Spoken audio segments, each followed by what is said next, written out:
Hi, I'm Dr. Boz. Welcome to my channel. This is a pre-recorded lecture that I am practicing before I go on stage. You will notice that I am in my car looking for a quiet, peaceful moment where I can actually just think through the slides, make sure I've got them ready, and not get interrupted.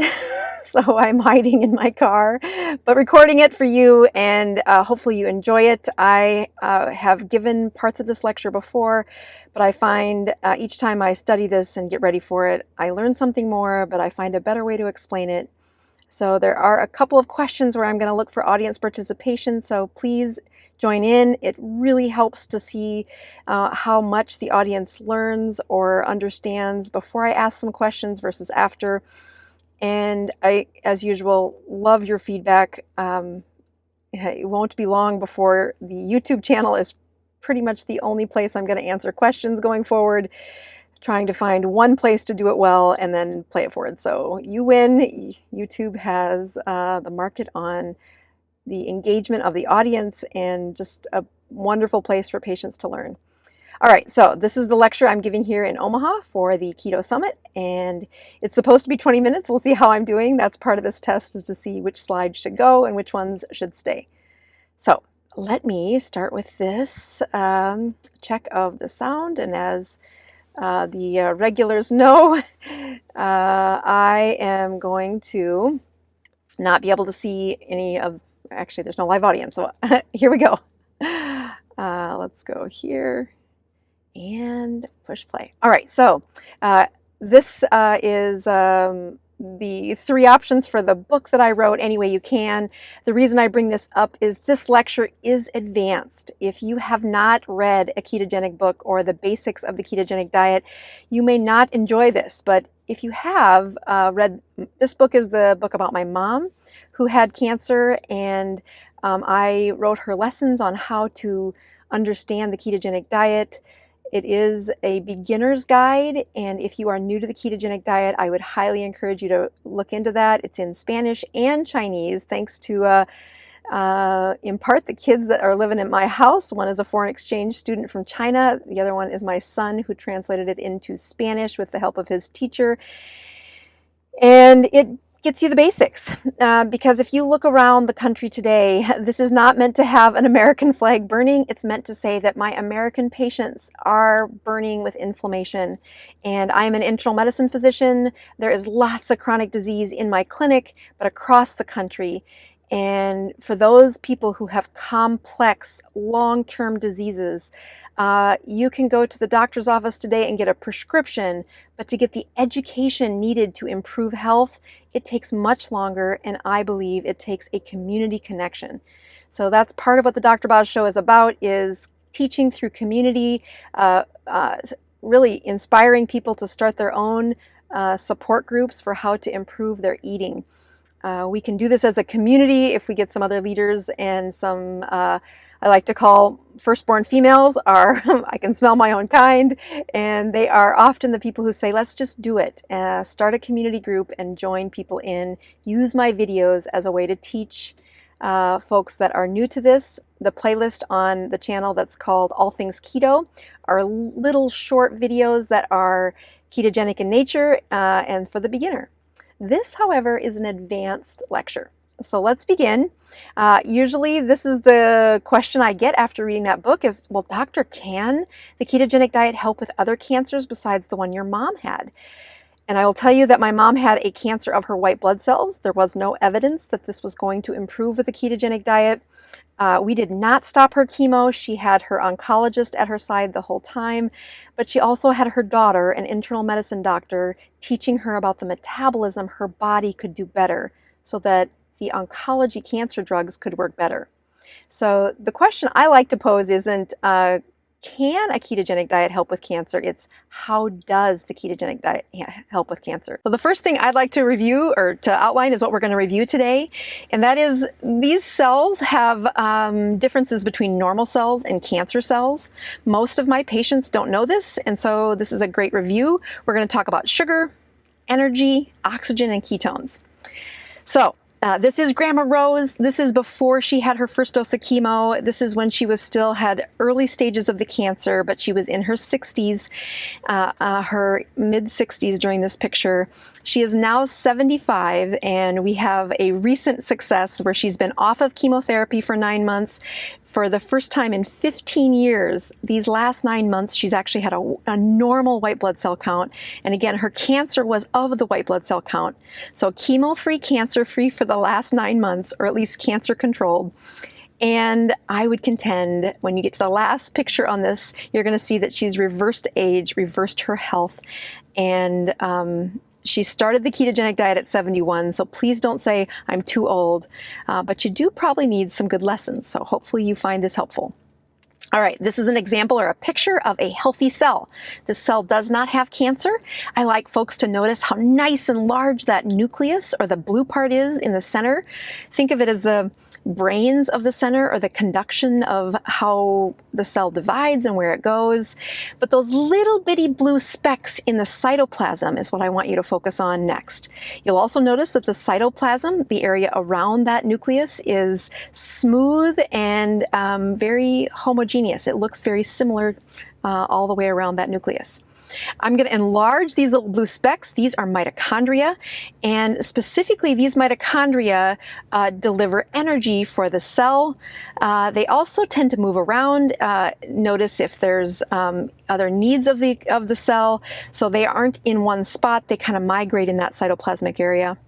Let's take a close-up look at what a healthy, beautiful mitochondria looks like. And you could say, why do I care? You do care. Cells that don't, or diseases that don't have normal mitochondria include things like cancer and multiple sclerosis, and even some dysfunction found in the mitochondria of people with autism. There is a really long laundry list of problems in our body when mitochondria don't work right. So you want to just be thankful for your healthy mitochondria, and notice that this mitochondria is nice and long, and inside the mitochondria are these nice, beautiful, wavy folds. Those are critical for your mitochondria to work correctly. As you compare that to a cancer cell, I want you to notice this cancer cell is gnarly looking. I think it has kind of horns on it, but that outside cytoplasm is not uniform. It has all kinds of defects and abnormal growths. But if you look closely at its mitochondria, you find that it's a stubby, short little mitochondria with not very many waves on the inside. That is the mark of a dysfunctional mitochondria. As I look at folks with cancer, they don't just have one or two abnormal mitochondria. They replicate these abnormal looking mitochondria. And they don't show up overnight. They have been acquired through time. And when I look at sick, healthy patients, my brain sees that their mitochondria is suffering, or at least not working efficiently. So as we go through this lecture, you're going to see me compare cancer cells to healthy cells. And the first thing we're going to talk about is sugar. You probably, if you've been watching my channel, know that cancer cells do love sugar, but our healthy cells like sugar. Sugar is not all evil enemy. It is needed for, or it's at least liked by our cells. And when I talk about sugar, I'm really asking you to think of the glucose that floats around inside your circulation. So let's look closely at this beautiful cytoplasm. And again, this is the cytosol or cytoplasm of a healthy cell. And this is one of our nice, long, skinny, lots of folds on the inside mitochondria. So let's add some glucose to here and see what happens when we add glucose to a healthy mitochondria. In comes glucose and turns to pyruvate. And you do not have to remember this long term, but just hang with me. The pyruvate then has a very large arrow that delivers and changes that energy cell to acetyl-CoA. So it starts as glucose, becomes pyruvate, and then the next big step is acetyl-CoA. You don't have to remember all this. I just want you to hold on to that word acetyl-CoA because of what it means in the next few slides.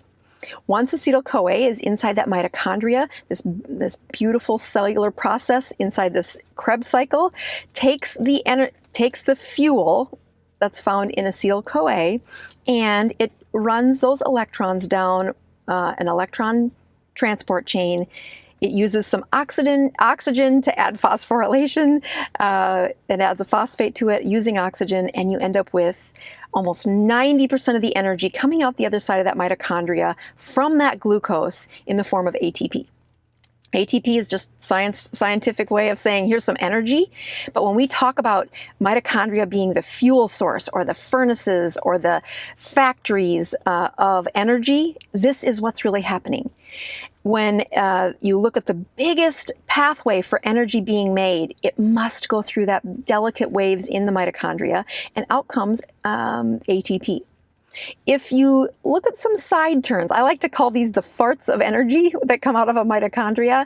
You can have some lactic acid come out when it just doesn't even enter into the major part of the mitochondria. So glucose to pyruvate happens at the edge of that mitochondria, right on the inside fold, and then out comes some energy a little bit, and you'll make a little lactic acid with that. If you do get energy into the acetyl-CoA and through that Krebs cycle, you'll get some succinic acid, or succinyl-CoA will convert a little bit of energy out. It's kind of like a trap door that escapes before it gets all the way to the end of the energy burn. Now, don't click the channel away. This gets much better. Hang in there. You're not going to have a quiz on that, but it really does allow you to compare when you say, oh, that one works this way. If I took glucose and I added it to a cancer cell, and in this case, we have that really short, stubby mitochondria with not very many folds. In goes glucose, and it does become pyruvate, but it is the major source of where a cancer cell produces energy. That arrow coming out the side is a very big arrow, and 20% of all the energy coming out of a cancer cell is from that little spot there. In our healthy cells, this is I like to call it the fart of, it's an electrical kind of nuance of energy. It's not the major source of energy, but in our cancer cells, they clearly depend on using that first little transition of taking glucose to pyruvate as a place that they make energy. In those tiny little dots, I like to think of the breadcrumbs that become acetyl-CoA inside the mitochondria. This then passes electrons into the Krebs cycle, and out from that tiny little breadcrumbs, the succinyl-CoA that comes out of a cancer cell mitochondria is 75% of the energy. Now, just back up a second. In our healthy cell, this was 10%, with each of those tiny little arrows coming out the side of our mitochondria, barely giving us 10% of the energy. The glucose isn't a different molecule for these mitochondria in the cancer cells, but instead it is a wasteful or very abnormal use of this fuel. And we're going to drive that home a little bit more. As you look at the other part where our healthy mitochondria put out 90% of the energy, in our cancer cell, a few of those electrons carry energy down to the electron transport chain. They do have a few of them that get phosphorylated, and about 5% of our energy from that little bitty fuel that made it all the way to the end of the mitochondria in a cancer cell is used. All right, hang in there. So here we have that when we look at how sugar is used in a cancer cell, it loves sugar, and it really doesn't spin it through that mitochondria, as opposed to our healthy cells that do like sugar, like glucose, and when they use glucose, they get a very efficient production of energy. Cancer cells are known for being wasteful, while healthy cells are efficient. Let me explain what that means. So here's our beautiful healthy cell again. Again, that mitochondria is in the cytosol. It's a nice smooth cytosol, and the mitochondria is beautiful long with our wavy folds on the inside. That's a healthy mitochondria. Our glucose comes on in, goes into pyruvate. This really big arrow gives you a lot of acetyl-CoA. That energy gets really spun through that Krebs cycle and along the electron transport chain into the place where we have oxidative phosphorylation. And again, 90% of our energy comes out the other end. Only a tiny amount comes out these little bitty places where it isn't a very efficient use of energy. The most efficient use of energy is to run it through those mitochondria, push it all the way down the electron transport chain, and and not waste a morsel of fuel as you produce energy for your body. Okay, so now let's show you again what happens with a cancer cell. So here's our little stubby mitochondria in our yucky looking cytoplasm. Our glucose comes into cancer cells. It takes it from glucose into pyruvate, and a huge amount of energy of glucose is turned into lactic acid. You know, I like to point out to young physicians, young students in medicine, that one of the old tests for blood tests to look if somebody had cancer was to measure their lactic acid. And we can study that in their body, but in a late stage of cancer, we can actually measure that lactic acid would build up in their body. Their body had become more acidic than it should, and the source of it was this wasteful place that glucose was just quickly turned into pyruvate, and a ton of energy was made out of that glucose into lactic acid. And it was energy for the cells. These cancer cells take a lot of energy, mainly because they waste so much of it. But lactic acid was an old school test for, does the patient have end-stage cancer? Here's those little breadcrumbs giving a few drops into the acetyl-CoA, spinning those energy units through the Krebs cycle, and again, out that side chain coming a lot of energy from succinic acid using succinyl-CoA as a conversion. So as I look at the tiny little electrons that run down the side, they do hop into the end of the electron transport chain. You do get them phosphorylated, and only a little burp of energy gets all the way through the efficient part of that mitochondria. Again, cancer cells, mitochondria, as well as many other health issues in medicine, they have broken energy use.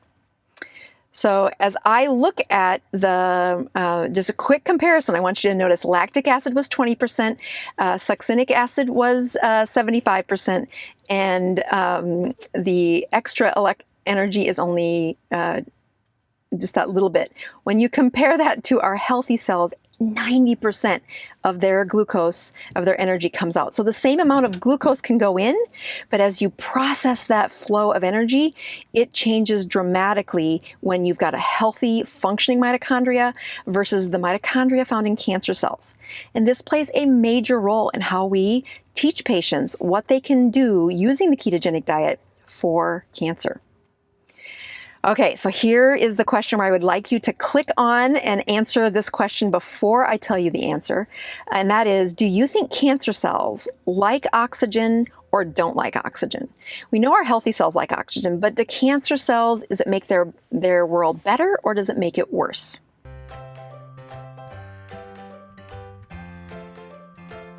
Okay, so that's given you a little time to answer that question, and I will show you that, yes, cancer cells do not like oxygen, and of course our cells do. Let's get a little bit more into that explanation. So here's the setting of your glucose coming in. We're going to now add the thought that oxygen is abundant. So once again, your glucose becomes pyruvate. A nice big arrow gives you a bunch of acetyl-CoA. The Krebs cycle spins those electrons down, and you end up at the major efficient delivery of energy through the electron transport chain. I want you to take a deep breath in through your nose, out through your mouth. You just pulled in oxygen and breathed out carbon dioxide and water. Your cells do that too, especially when they're using an efficient delivery of oxygen. You add oxygen to those cells, and in comes the oxygen, out comes carbon dioxide and water. We call this cellular respiration, and it is a sign of health and the efficient use of oxygen and energy in your mitochondria. Let's move to a place where oxygen is not as abundant. These cells are holding their breath. Actually, there just isn't enough oxygen for the energy demands around, and thankfully there's a backup plan. Their glucose comes into pyruvate, and without oxygen, they are able to make lactic acid. They call this substrative level phosphorylation, but it's often termed fermentation. You'll see some of those cells go into acetyl-CoA, spin through the Krebs cycle, and without oxygen, they do take that trap door and become succinic acid while producing a little bit of energy through the substrative phosphorylation, otherwise known as fermentation. So this is the backup plan your system has in the event that there's not enough oxygen around for the energy your system needs. Again, healthy cells can survive with no oxygen by using the trapdoors that were overly used in those cancer cells. All right, let's look at that cancer cell. Again, in the setting of no oxygen, what happens? Glucose comes in, pyruvate comes out, a nice big arrow for lactic acid becomes fermented. Yes, a few little crumbs turn into acetyl-CoA, the Krebs cycle spins out, and that trapdoor leaves you most of the energy coming out through succinic acid. Yes, the fermentation of glucose through a cancer cell in their broken mitochondria is most of their energy. That happens with oxygen and without oxygen. But here's a little foreshadowing that when you run acetyl-CoA through that Krebs cycle, there is a sneaky byproduct that is very dangerous for that person. All right, let's take a closer look at when oxygen is present. Again, there's that mitochondria with a goofy look to it. We have now a bunch of oxygen present. Here's our glucose, starting out as glucose, 2-pyruvate. There's your lactic acid. Spin a few of those little breadcrumbs through acetyl-CoA in the Krebs cycle of that mitochondria. And now you have the addition of oxygen, and a few of them run through that electron transport chain for 5% of the energy. But in the presence of that oxygen, now you can see the cell trying to respirate is only a tiny amount, if at all, in some cancer cells. The punchline I want you to remember is glucose is a fermentable fuel. So is glutamine through succinate. These fermentable fuels are very important to keep cancer cells fueled and alive. And they are the strategies that we use to help patients have less delivery of energy for their cancer cells and better delivery for their own healthy cells. Okay, let's do a quick review. Here we have cancer cells that love sugar and healthy cells that like them. We have the energy in cancer cells, which is very wasteful, whereas our healthy cells use the full length of their mitochondria for an efficient energy production. Cancer cells hate oxygen while healthy cells love them. Now let's move to ketones. So here again we have our beautiful cytoplasm, our long, wavy mitochondria. We're going to watch to see what happens when a ketone enters our mitochondria of a healthy cell and we make energy from a ketone. Instead of starting with glucose, we're starting with BHB. Yes, BHB, much like glucose, has been put into energy drinks to swallow as energy. The 3 products that I have on the market today that offer this as a supplement include the Keto BHB, which I affectionately call ketones in a can. I then have ketones in a capsule, as well as ketones mixed with MCT, called Max Strength Keto Combo. That BHB becomes acetoacetate. Acetyl-CoA is in strong supply. This is what I wanted you to remember acetyl-CoA for. Acetyl-CoA is the place where our 2 fuels now share similar components as they make energy.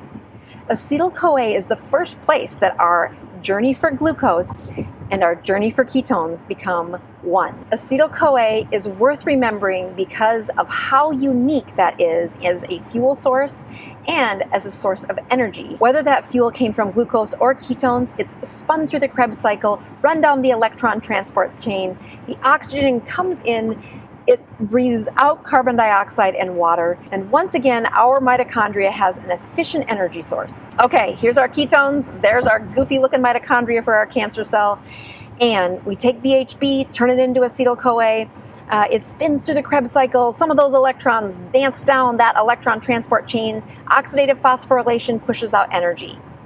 Is this how a cancer cell makes energy? The answer is no. Your cancer cells do not have the ability to efficiently use acetyl-CoA to transport them into energy. At the very best, it can take acetyl-CoA and push a few points of energy out the side, But remember, glucose is a fermentable fuel. It is fermentation that your cancer cells are using to produce energy. Glutamine is a fermentable fuel, but ketones are not fermentable. They must go through the full electron transport chain, turning into energy at the oxidative phosphorylation phase. All right, last but not least, I gave you a little bit of foreshadowing for those electrons. We're going to talk about reactive oxygen species, or free radicals. We know that a lot of those in our cells promote cancer. However, if you end up with many of them inside your healthy cells, they are very damaging. Okay, so here's our healthy cell.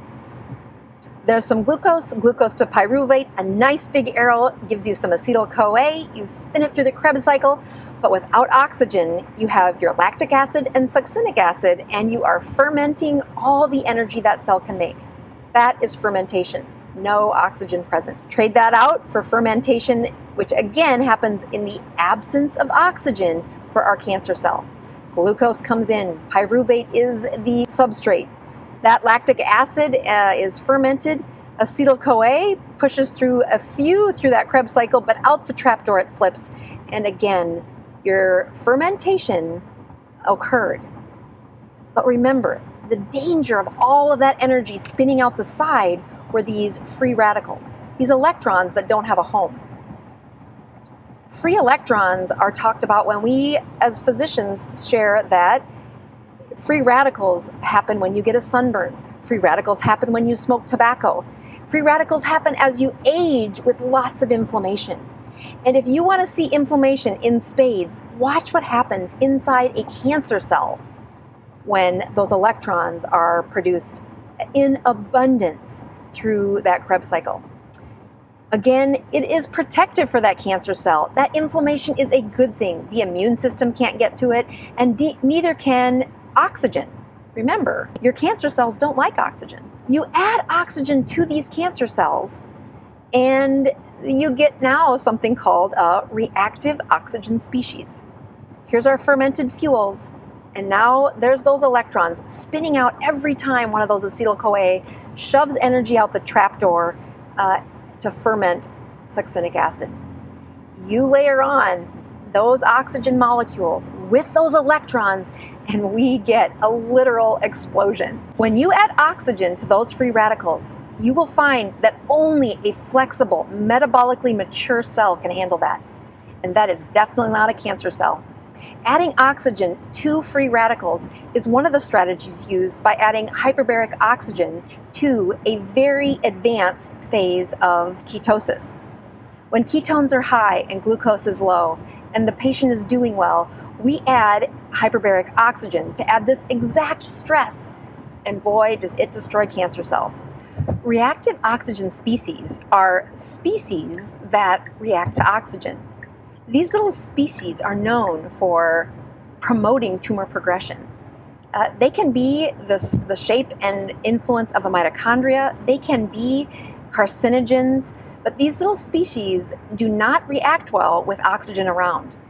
But they are promoters of cancer. Our therapies don't work as well on these reactive oxygen species.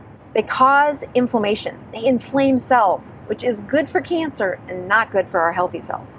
They also weaken the immune response and make it difficult for our immune system to attack cancerous cells. The ketogenic diet decreases reactive oxygen species. These free radicals are known for aging our skin, decreasing our immune system, and there are lots of supplements out there that say, hey, we decrease free radicals.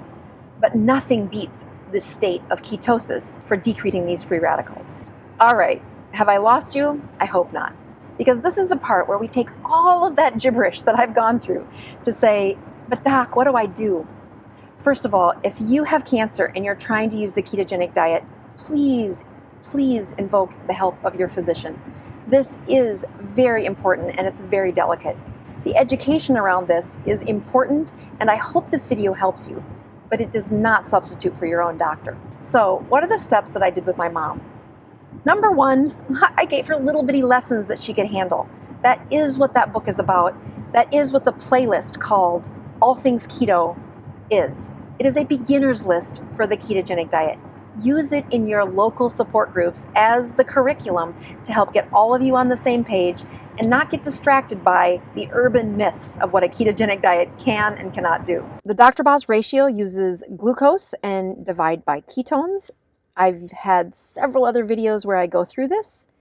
You'll use the glucose on the left side and the ketones on the bottom to find these Dr. Boz ratios of 200, 150, 80, 40, and 20. What are you really measuring here? You're measuring their insulin. Yes, insulin has a problem. In order to measure, you do need a kit at home. This is not something you want to be running back and forth to the lab and checking. You really want to use the Dr. Boz ratio or the glucose ketone index to measure outcomes. Let's take a look at some of the studies. Here is the glucose ketone index and a cancer patients followed after a 72-hour fast. They initiated the diet with fasting and were under close observation from their physician. The glucose started up in that 140s range and ended up closer to the 50 or 60 range.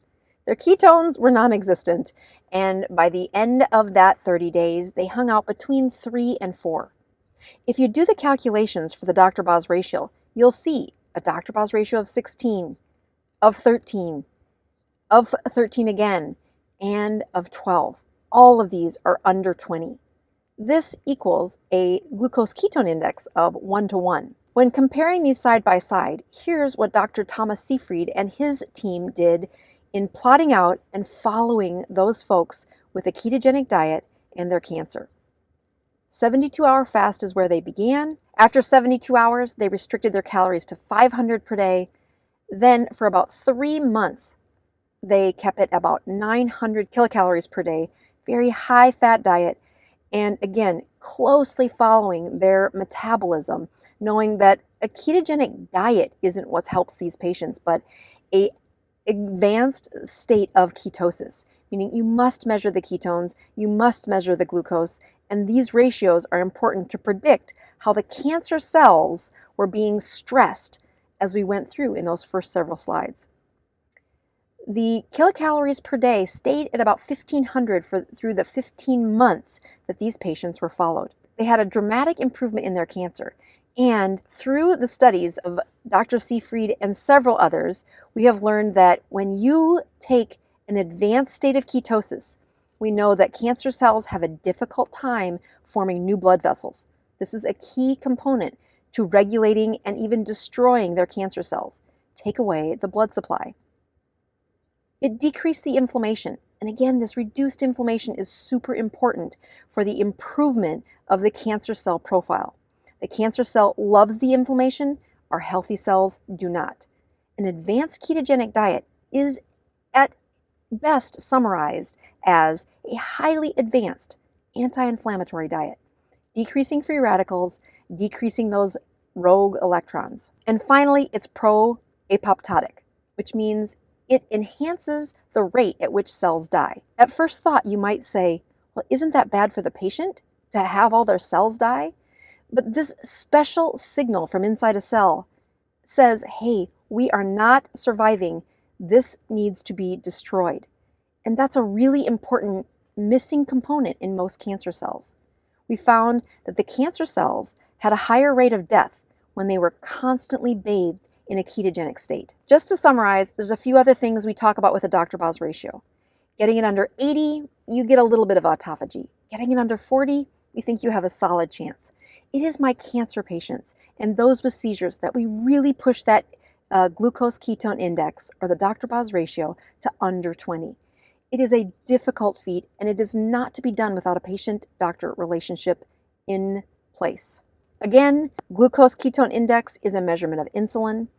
Remember, that's why we're checking this. Insulin kills ketosis. Insulin kills our immune response. And most importantly, insulin creates a growth center for cancer. As we watch glucose surround that cancer cell, we know that the insulin will support the growth of that glucose supply and cancer.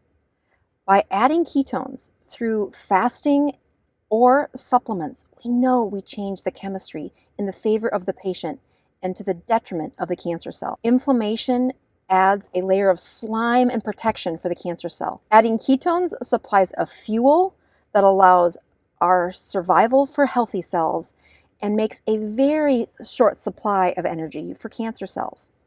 The longer this state continues, the more normalized their insulin becomes. Again, this decrease and normalization of cancer improves the overall growth for healthy cells and decreases it for cancer cells. Yes, insulin grows cancer. Taking it back to normal is good for the patient and bad for their cancer. As you watch here to these mitochondria deep inside a cancer cell, you fuel them with glucose and one thing happens. But as you add ketones and change the chemistry, it destroys a fuel source that they are used to. And as the ketones arrive on the scene, those cancer cells will burn through the glucose, leaving the only real supply of energy to be ketones. Although there are times the cancer cell continues to outsmart our ketones, it makes it much more unlikely, much more difficult for the patient. Much more difficult for the cancer, I mean. Keep those ketones around and then add a little oxygen and watch the crumble and the destruction of those cancer cells.